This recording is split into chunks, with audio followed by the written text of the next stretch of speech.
I'm sure you guys all know who he is. You've seen him on Judge Napolitano's show. You've seen him on Glenn Beck. You've seen him on the John Stossel show. He's a New York Times best-selling author of Meltdown. His most recent book is called Rollback. He's written 11 books in all. A lot of them are for purchase over here. I encourage you to leave with at least one that you plan to start reading this week. So I want you guys to give a warm welcome for Dr. Tom Woods. I'm glad to be among you all and feel like I'm at least halfway Oklahoman.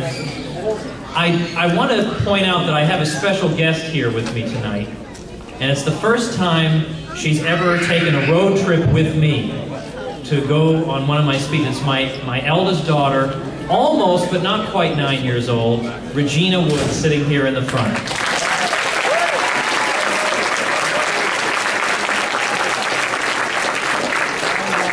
All right, now some of you who have YouTube, you've probably already heard this, but now that I got her sitting in the room, how can I not regale you with a couple of quick Regina stories, okay? So this is a kid who, when she's 7 years old, the school decides to give her Little Women to read because they feel like, all right, she's such a smarty pants. See what you do with this one, smarty pants. It's 50 gazillion pages long. So she reads the whole thing, you know, passes all the tests and whatever. And at that point begins to wonder, well, look, if I can read Little Women, how come Dad won't let me read his books? How hard could they be? I mean, how hard could Meltdown be next to Little Women, for heaven's sake? But my favorite story of Regina involves her talking to a friend of hers almost 2 years ago. And they were talking about some old 19th century story involving penny candy. And her friend was saying, well, this is a silly story because we all know a penny doesn't buy anything anymore. And Regina said, thanks to the Fed.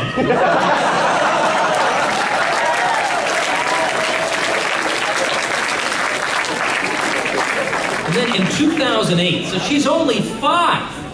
In 2008, I had a book come out I co-authored with a guy named Kevin Gutzman. We had a book called Who Killed the Constitution? And Regina wanted to know, she very solemnly asked me, Daddy, who killed the Constitution?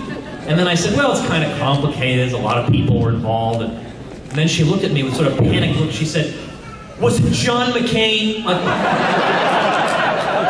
So she was picking up things that were being said in the household. So anyway, a big hand for her. I mean, come on. And for her, the prospect of meeting Jordan Page, which is so exciting. So all these things are happening in one glorious evening. And again, I'm so glad that you guys came out like this. I mean, you have got to be Ron Paul people if you say to yourself, you know, it's a Friday night and I think I'll head over to the casino and listen to a speech. All right, we need more people in the world like this. All right, look, let me cut to the chase here.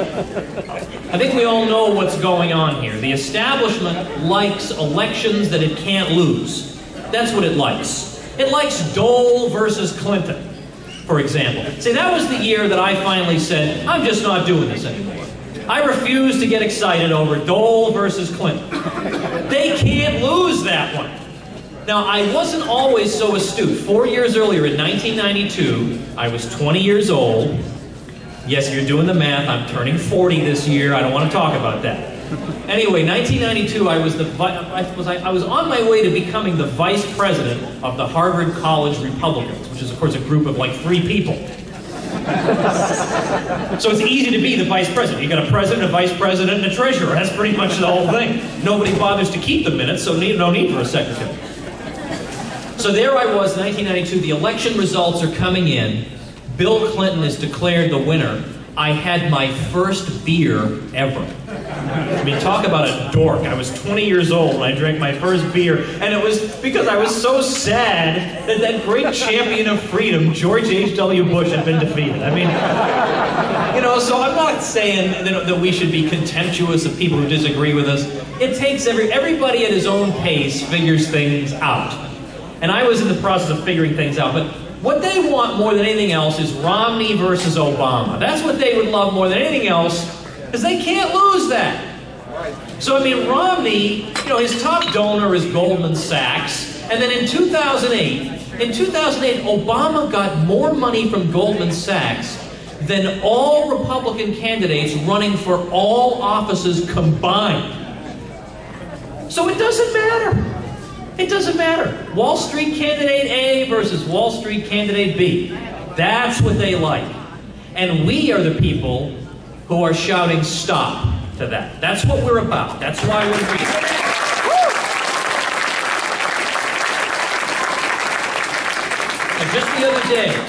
Just the other day, now you know, you read the New York Times, well I was saying that hypothetically, none of us read the New York Times, entirely hypothetical. If you were to read the New York Times, they have an economic columnist named Paul Krugman. Are they booing or are they saying Krugman? I think the former. Well, all the same, you read his column and he'll say things like, we can't cut $1 trillion in the first year, as Ron Paul would do. Because what would happen? Well, that would shrink the economy and would throw people out of work.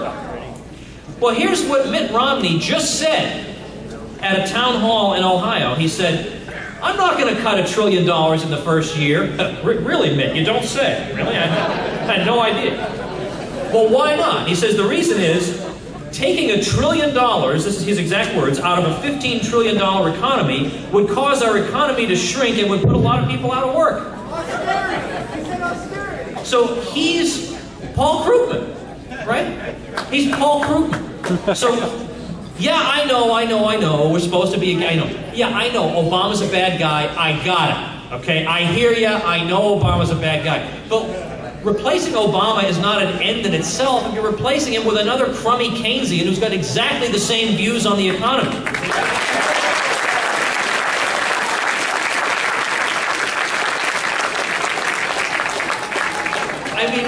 And for him to say that cutting $1 trillion out of the federal budget is taking $1 trillion out of the economy shows the dangerous, ignorant mentality he has. Because I'll tell you what's taking $1 trillion out of the economy. When the government taxes us $1 trillion, that takes $1 trillion out of the economy. Now, however, when I criticize Romney, they will say, you know, you're helping Obama. You're helping Obama by criticizing Romney. No, you know what? You know who's done more than anyone else to help Obama? The people who are telling us we need Mitt Romney as the nominee. Those are the people who've done most to help Obama. Now, a letter went out the other day from the head of, I guess, the former Santorum campaign here in Oklahoma. And now let me say a little something here. I just want, in my own defense, for some of you who, you know, not everybody watches all my videos on YouTube and all that. I don't want to assume things, but you know, I try to be even-handed and friendly. I try to be friendly when I deal with people on the other side. Unless they start off vicious, then I don't give them the benefit of the doubt and I just smash them. But if I think people are people of goodwill, I try to assume they're of goodwill and be courteous. And so when I'm on shows like I've been on Dennis Prager, I'm on Michael Medved, or you know, a whole bunch of these other sorts of programs, Dennis Miller and whatever, I don't go on there saying, hey, you guys are all wicked and you should all, you know, burn forever. I don't do that. I go on, I try to be the best ambassador I can possibly be. And now, if it turns ugly, then, you know, I'll get right in there and fight. But I don't go in there thinking, I gotta smash and humiliate and whatever. I want to try to have a meeting of the minds, and at least so that, even if I don't succeed, at least they go away thinking, well, those people are a class act, you know, okay. However, when there is something evil and vicious said, I am going to point that out, and I am going to respond to that. Bearing in mind that, yes, of course we want to build bridges, yes, but this letter basically said, beware the Ron Paulians tomorrow, because they're trying to take over the party. Trying to take over, and we can't have that. Because these people have all these objectionable views, and we've got a fight going on for the soul of our party. And he went on to use the typical sort of warning. Now, I have to clean this up a little bit because there's a certain young person present, but I mean, he sort of warned that, you know, if these Ron Paul people take over, then before you know it, call girls are going to be selling heroin at your kid's school, so you better watch out, right? It's the usual sort of, you know, I mean, just awful, right? Ridiculous nonsense, right? From people who are, by the way, supposed to believe in decentralized government and the 10th Amendment, except when it's issues that, you know, they're just not comfortable with. They want the federal government intervening. I mean, you will look in vain for consistency in principle among such people. So what I want to do is I want to go down the list of things that I see in Ron Paul and see and try and find what's so bad about this guy that he'd be so scary to people who are supposed to. Oh, they give speeches about low taxes, and they give speeches about the debt, and oh, it's hanging over our kids and grandkids, and oh, we got to cut spending, and oh my gosh, the education department is terrible, whatever. All these people give these speeches, but when push comes to shove, when somebody comes along and says, I'm actually going to do what you people pretend to do, it's like Dracula has come onto the scene. They're reaching for their crucifixes and whatever. Apparently the magic word tonight was crucifix. All right, so here are things, in other words, they can't overlook things they disagree with in Ron Paul, like 2 or 3 things. But here's what they can, apparently they can overlook in Mitt Romney. So, for example, TARP. The freaking bailouts, right? The guy supports the bailout. This is like the key Tea Party issue. That was the thing that got the Tea Party going. Now they're sort of saying, well, you know, hey, nobody's perfect. Nobody's perfect? Like, that's how you view TARP? So in other words, it's the same policy Obama supported. So once again, it's Wall Street A or Wall Street B. And there are people who think there's something wrong with us because we're not getting on board with Wall Street B. And by the way, I'd say he's more like Wall Street D-, but I'm just using A and B.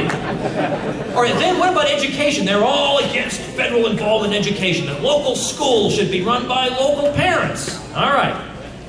Well, Mitt is a big supporter of No Child Left Behind. He's not going to shut down the education department. He says he's going to make it a whole lot smaller, and you know what that means? It's going to get a whole lot bigger. Right? Like, we know what these phony baloney people mean. Where were Mitt Romney's predictions of the financial crisis? Anybody know of them? Because I'd love to look them up. No, nothing, of course, nothing. Whereas with Ron Paul, you got him on the House floor in 2001 saying the Fed blew up this dot-com bubble and that burst and wrecked a lot of people. And now they're blowing up a real estate bubble and that's going to burst and ruin a lot of people as well. He said that in 2001. It happened, it came to fruition in 2008. Who was talking? I mean, who beat him on that? Who was earlier than 2001 on that? Yeah, Paul Krugman in 2005 said, you know, I think housing is kind of heating up. But in 2001 and 2002, he was saying the Fed should heat up housing. Well, yeah, no wonder he predicted it. He called for it. That's pretty easy. So here you got a guy who is so, I mean, this is, with Ron Paul, you're dealing with a guy who can tell the future. And these people are going, nah, I'd rather have Ron. Nah, I want some guy who speaks to me like I'm a 7-year-old. I want a guy who, when he wins in New Hampshire, he reads his speech not from his heart, but from a teleprompter. That's what I want. I want a guy who, if I opened up his head, I think there's at least a 30% chance I'd see circuitry and wiring in there. That's what I want. I want a guy who inspires no one. Now here's a friend of mine, well-placed in Washington, sent me this email the other day. I can't tell you who it is, but he's well-placed. And he says, I have a serious, straightforward question. Have you ever seen a Mitt Romney bumper sticker? He says, I never have. This guy literally has done nothing but run for president since 2007, and in all those years, in both states that this guy has lived in, I honestly have never seen a bumper sticker, a t-shirt, or a yard sign for Romney. The only place you see any Romney paraphernalia at all is at staged political events or primary delegate events. Maybe my experience is unique, but I doubt it. And he goes on. Contrast this with ubiquitous Ron Paul shirts, hoodies, bracelets, signs, banners, etc., often homemade and quite creative. And finally he says, Mitt Romney is a terrible politician, a terrible campaigner, and a terrible speaker. He engenders no enthusiasm, loyalty, or interest anywhere. Wow. Well, that's a pretty straightforward view. Whereas not only does Ron Paul inspire people, and look at the crowds, but he inspires them to read political philosophers from the 19th century, and he inspires them to read 1,000-page economic treatises.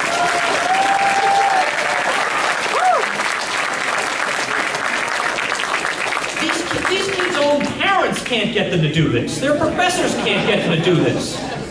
And this guy, everybody, nothing but hostility toward this guy. He just stands his ground, tells it like it is, and they say, yeah, whatever this guy tells me, he wants me to read a 900-page book, done. Unbelievable. Nah, we don't want that guy. Nah. I want Romney. How about taxes? Never supported a tax tax increase, right? And never will. Then we got a guy, we got Mitt Romney, who thinks Ben Bernanke and the Federal Reserve are doing a super job. It's just super. I have no complaint with the Fed. So once again, Wall Street A, Wall Street B. Does Obama have any complaint with the Fed? Nope. But, and apparently, according, at least, there is at least a sliver, I don't want to smear everybody, at least a sliver of the Oklahoma GOP that apparently thinks it's just not that big an issue. Nah, Fed's not a big issue. Sure, it blew up the biggest financial bubble in the history of mankind, but you know what? We need it for stability. All right, but foreign policy, like you're all thinking, all right, these are easy, but what about foreign policy, right? Well, I have dealt with this quite a bit. Let's see, where have I? TomWoods.com/war. I think I've done some stuff on this. But just to make a long story short, there's no conservative in his right mind ever that would have said it is conservative to bring the military to Afghanistan and try to instill, you know, basically Enlightenment 18th century European values into this society. There's nothing conservative about that whatsoever. But moreover, think about this Iraq war that we're all supposed to support. Because that helps the U.S., that helps Israel. Does it really? I mean, look at the results of that. I mean, not only, we all know it was based on propaganda. Like a 7-year-old with an internet connection knows that. I mean, don't insult me. If the Soviet Union had peddled that propaganda, these people in the GOP would have been screaming bloody murder. But if it's George W. Bush, they sign right on. Every Pentagon press release is like Holy Scripture.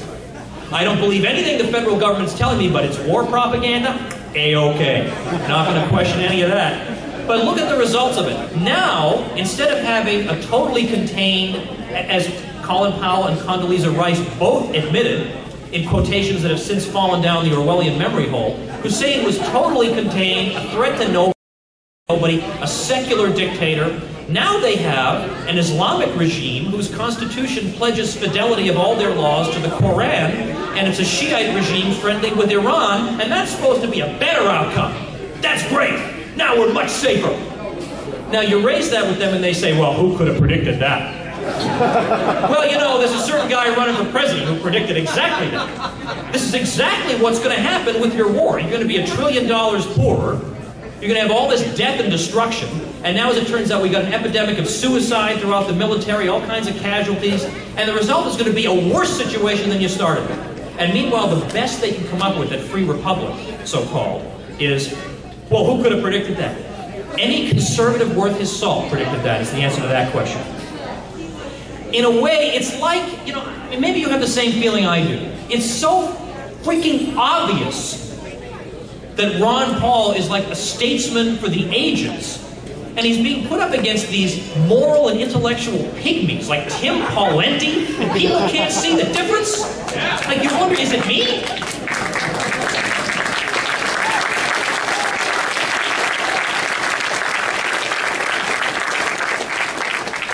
So, to console you, I want to introduce you to my favorite character in all of world literature, Wonko the Sane. Oh, okay, I don't know who that is. You should read Douglas Adams, The Hitchhiker's Guide to the Galaxy series. How many other dorks are in this room? Come on, identify yourselves. All right, well, book number 4, So Long and Thanks for All the Fish. I believe that's the one. He introduces a character named Wonko the Sane. Wonko the Sane stays inside one enclosure. He believes the entire world is a giant insane asylum. And so he says, my little building, my little enclosure here is outside the asylum.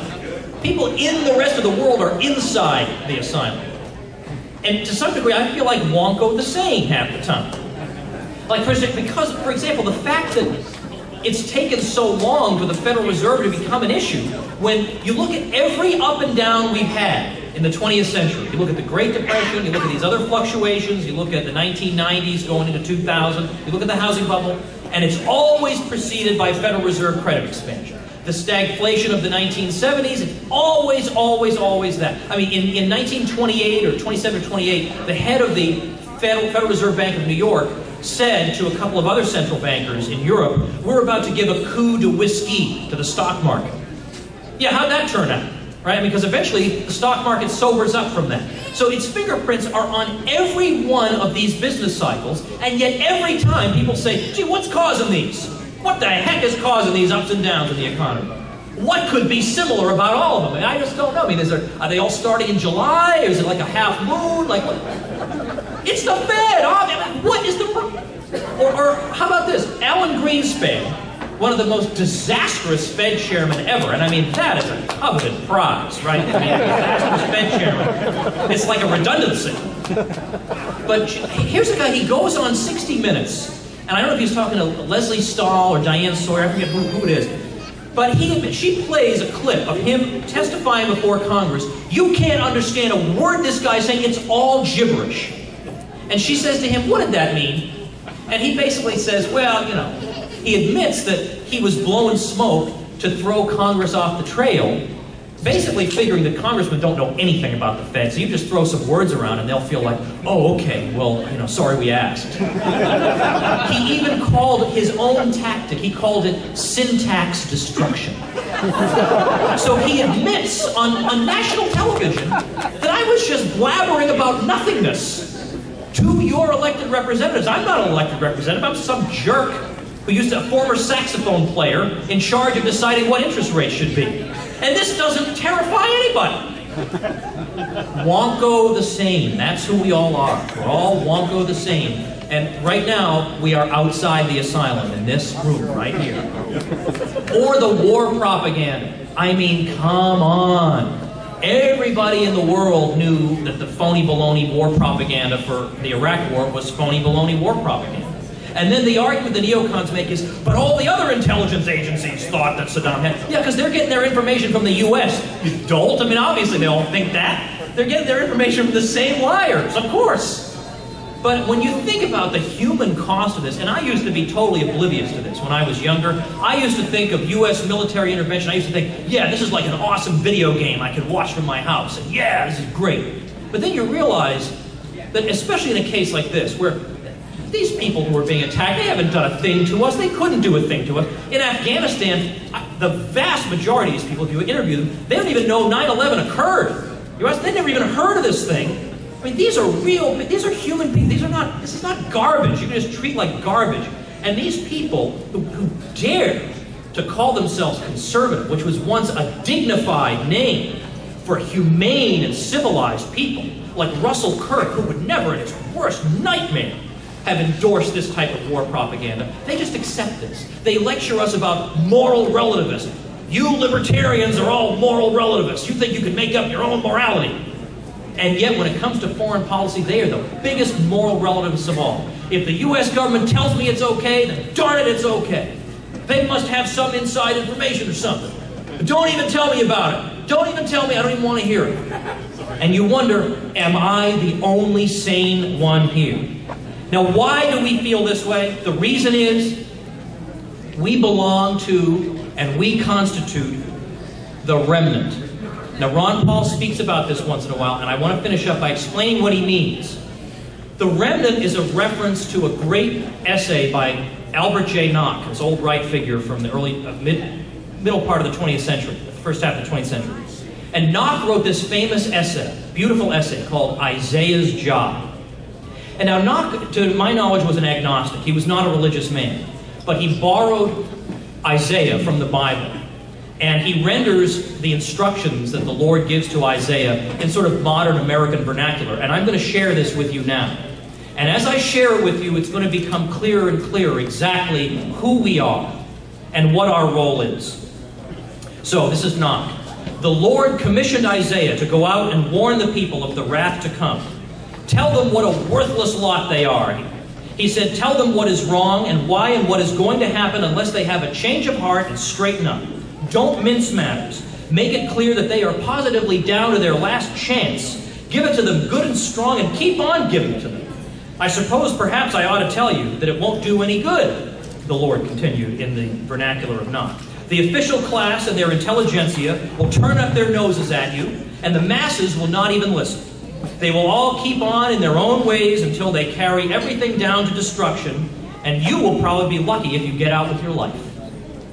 Well, Isaiah had been very willing to take on this job, but when this prospect was explained to him, it put rather a new face on the situation, and it raised the obvious question, if the enterprise is doomed from the start, if no one's going to listen to me, Why even bother? And the Lord said, again in the not vernacular, you are missing the point. There is a remnant there that you know nothing about. They are obscure, unorganized, inarticulate, each one rubbing along as best he can. They need to be encouraged and braced up, because when everything has gone completely to the dogs, they are the ones who will come back and build up a new society. And meanwhile, your preaching will reassure them and keep them hanging on. Your job is to take care of the remnant. So be off now and set about it. Now do you see? In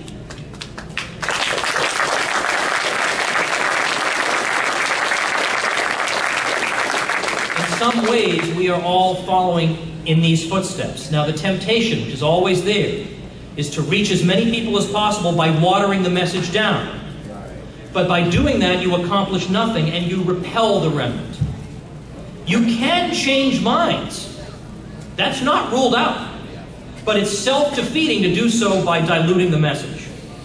And now, I conclude this section by reading how Knox describes what Isaiah did, and see if you recognize in this a certain person we all admire. Isaiah preached to the masses only in the sense that he preached publicly. Anyone who liked might listen, anyone who liked might pass by. He knew that the remnant would listen. He made no specific appeal to mainstream opinion, did not accommodate his message to their measure in any way, and did not care two straws whether they heeded it or not. As a modern publisher might put it, he was not worrying about circulation or about advertising. Hence, with all such obsessions quite out of the way, he was in a position to do his level best without fear or favor, and answerable only to his august boss. And that's what Ron Paul does, and that's who he is. He doesn't say to the public the things they want to hear, like, you Americans are the awesomest of the awesome, and the only reason anyone in the world might be unhappy with your government is because of your sheer awesomeness. He won't do it. Now, as Jason Rink said, thanks to the internet, we have a far greater prospect of tracking down the remnant than ever before. On a scale we never thought possible. We can find these people now. They can find us now. And you and I are part of the remnant. And to echo what Jason said, you have to ask yourself, this is not a throwaway line, what is my role? What is my role in the remnant? What am I going to do? And there are a lot of different things you can do. There are a lot of skills you might have that could be put to the service of some worthy group and some worthy venture. And I want to offer to you two action items tonight. Now, one of them I'm afraid you'll find to be self-serving, but anytime I work on something for at least a year, I have to tell people about it. After all the long hours away from the family. I decided, I figured out what my niche is. It was very easy to figure it out because, and this is not just artificial, self-deprecating humor. I'm only good at one or two things. And I'm not just putting myself down, but I really stink at everything. I can't sing. I can't fix anything. My car, as far as I know, angels make my car run. I have no idea how that works. I get a flat tire, I gotta call AAA. I don't know. I don't know. There's a jack. How does this even work? I'm just hopeless. I was the last guy getting full serve gas until I just finally stopped doing it. I had to figure it out. I can't do, people who are carpenters absolutely blow my mind. These people seem like magicians to me. I have no idea how this is done. And that's beautiful, by the way. To have that moment where you really appreciate the division of labor. You appreciate other people. Other people are doing things that if I had 3 lifetimes, I couldn't do. So I better focus on the one thing that I can do. One thing I can do is write.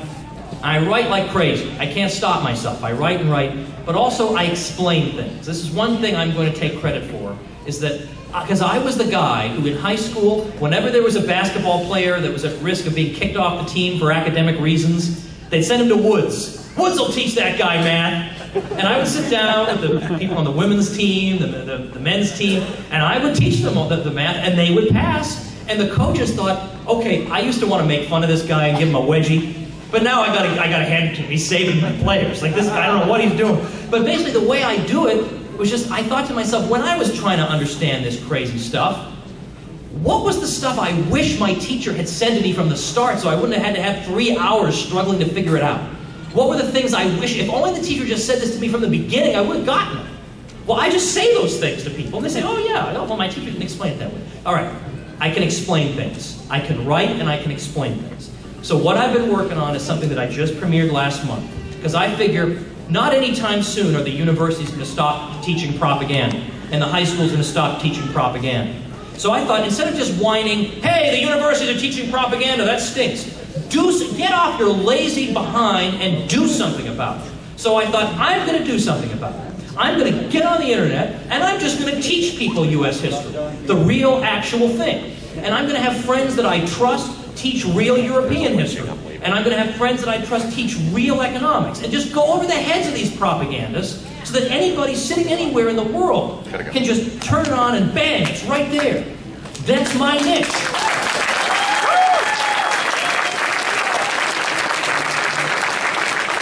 And then you want to ask me a question. You go over to the forums, you ask me a question. And it's great.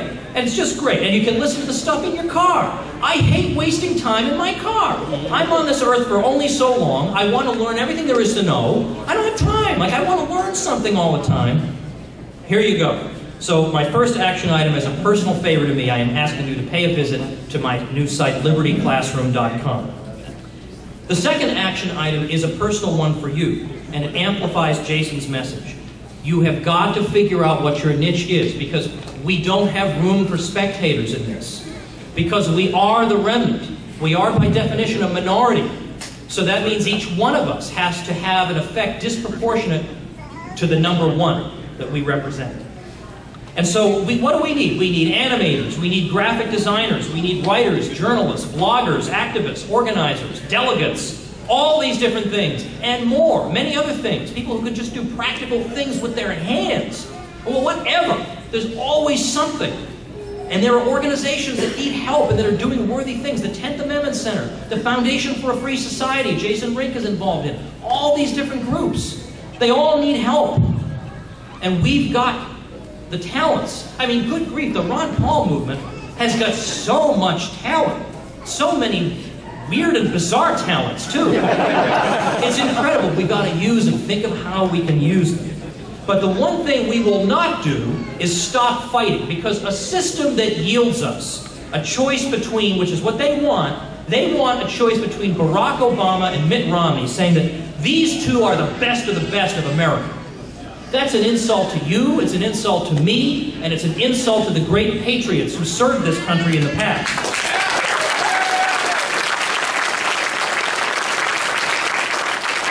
So let us go out there, not water ourselves down. Now, that's true. Sometimes you think of ways to appeal to people. You don't immediately go after the one thing you disagree on. You have to have tact. You have to be clever. That's true. But ultimately, you can't sell out. We got to find the remnant. We got to encourage them. We got to educate them. We got to inspire them. We got to build them up. We got to increase their numbers for that day, whenever in the future it may be, that victory is at last ours. The propagandists in this country have been refuted. The peddlers of death have been defeated. The foes of the Republic have been disgraced. And her champions finally embraced and honored. Then Isaiah's job will truly be done. Let us get to work, ladies and gentlemen. Thank you very much.